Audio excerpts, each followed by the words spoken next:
When they are told, "Do not spread corruption in the land," they reply, "We are only peacemakers."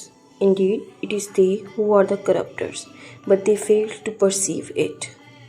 And when they are told, "Believe as others believe," they reply, "Will we believe as the fools believe?"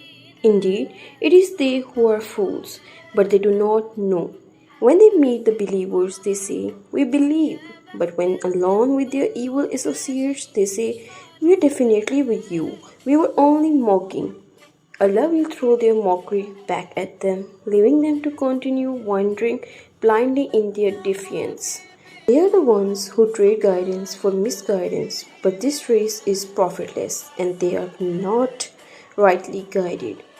Their examples is that of someone who kindles a fire, but when it lights up all around them, Allah takes away their light, leaving them in complete darkness, unable to see.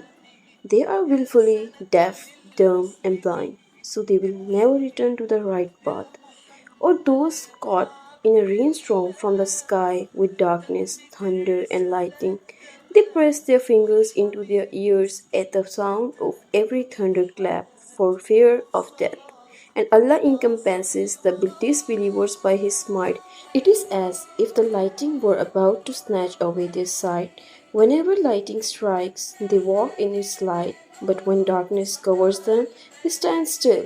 Had Allah willed, He could have taken away their hearing and sight. Surely Allah is most capable of everything.